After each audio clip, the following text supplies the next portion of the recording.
Mimi kwanza ilikuwa inaniletea ugumu sana. Hivi inakuwaje timu inakaribia mwaka mzima na inafika mwaka mzima na bila kufungwa, inakuwaje? Kwa hiyo kwenye akili yangu ilikuwa nilipokuwa na jadili akili yangu, nilikuwa naona hapa kuna vitu ambavyo havipo sawa.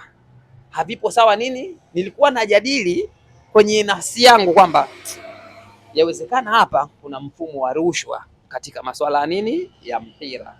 Rushwa kwenye mpira ipo, lakini kuwa proved ni kazi sana. Yaani mtu ushahidi wa kwenye rushwa ni mgumu mno, lakini rushwa ipo. Ila pia kuna viashiria vya rushwa. Viashiria vya rushwa ndo vile unakuta unacheza timu A na timu B. Timu A inapanga full mkoko, timu B wachezaji wote ambao wapo kwenye kikosi A hawachezi, wanawekwa kikosi B. Sio kama ni kocha tu ameamua kuingia na approach hiyo. Mechi ndio hiyo, mechi mbili sasa, mechi tatu.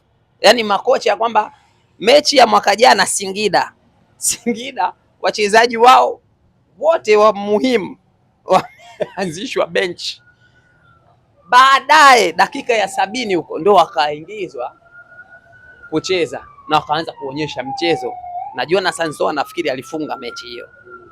Kwa hiyo jambo ambalo lilikuwa la raundi kwenye akili yangu, nilikuwa na yani, nilipokuwa napima nilikuwa naona mbona kama kitu ambacho ninachokiwaza ndio, lakini pia kuna mechi unakuta mchezaji ambaye hajacheza mechi hata moja tangu ligi ianze anakuwa anachezeshwa katika mechi fulani. Rashid Juma Mtabigwa, kitambo sana sijamuona, ila nilimuona mechi ya watani wangu na Singida mpaka nikaona. Kwa hiyo akili yangu ilivyokuwa naifikirisha, nikawa naona mbona humu ndio mle, lakini si hivyo tu. Kuna mechi fulani ya Fountain Gate tumemzoea Ntenji Albano Kobe Maino wa Bongo akiwa anacheza katikati, lakini mechi wakikutana na hawa ndugu zangu Matokonyungu akapangwa beki, tena beki wa pembeni. Kwa hiyo kuna mambo akili yangu ikawa inanifikirisha, hapana, kuna mambo ambayo hayapo sawa. Lakini juzi kati mechi ya Mbeya City wachezaji 8 kikosi cha kwanza hawajapangwa. Approach ya kocha.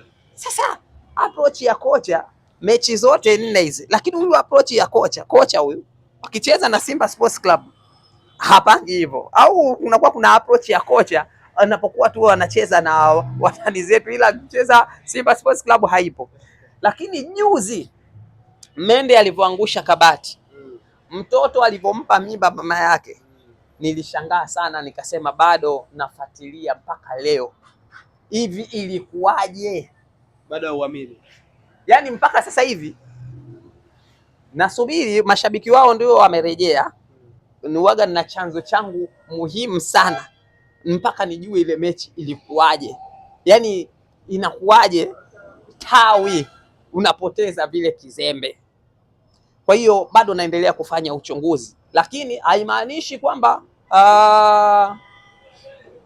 Dodoma walivyoshinda eti kwamba ndo wamejiondoa kwenye tawi. Hapana, ndio maana nakwambia acha nifanye uchunguzi. Yes, nifanye uchunguzi. Yawezekana yalikuwa tu ni mambo ya kimakubaliano hayakuenda sawa. Kwa hiyo acha nifanye nini? Uchunguzi. Ndio maana wanakuambia no research, no right to speak. Ndio maana bado sina mandate ya kulizungumzia, ngoja nifanye uchunguzi. Kwa hiyo masuala ya race ya ubingwa, mashabiki wengi sana ambao wenye mfumo wa kukata tamaa na mashabiki wengi wenye mfumo wa kusikilizia, nadhani wamerudi kwenye nini, kwenye race ya ubingwa. Baada ya mechi ya mtani wangu, baada ya kutoka 2-2, wengi ambao wenye moyo mdogo, ambao tunaweza nikasema kama mpira hapa wameanza kufuatilia kipindi hichi, walikuwa tayari pale wanakuambia ligi imefanya nini, imeisha. Na hata pale mfumo wa kufuatilia timu unakuwa umefanya nini, unapungua. Lakini niwapongeze Dodoma Jiji, lakini niwapongeze Simba Sports Club kwa kuweza kuturudisha sasa kwenye ligi ambayo ufuatiliaji wake utakuwa mkubwa kupitia maelezo, lakini mvuto wake utakuwa ni mkubwa kupita maelezo. Kwa hiyo zimebaki pointi mbili. Pointi mbili sio nyingi, lakini pointi mbili sio ndogo. Yes, kuna mtu anachukua kombe kwa pointi moja, kwa pointi mbili, lakini pia kuna mtu pointi kwa magoli. Hiyo waga inatokea na inawezekana kwenye vilabu mbalimbali vya dunia. Kwa hiyo niseme kwamba resi ya ubingwa imerudi. Kikubwa wana Simba, washabiki, wanachama, tuendelee kuipa sapoti timu yetu. Sasa hivi kilichobaki ni kusapoti timu yetu Simba Sports Club ili kupata hili kombe ambalo muda mrefu hatujalipata. Lakini pia wana Simba Sports Club, na waombeni tafadhali tusapoti timu yetu, lakini mambo yoyote ambayo hayatuhusu tuachane nayo, tujadili mambo ambayo yanatuhusu.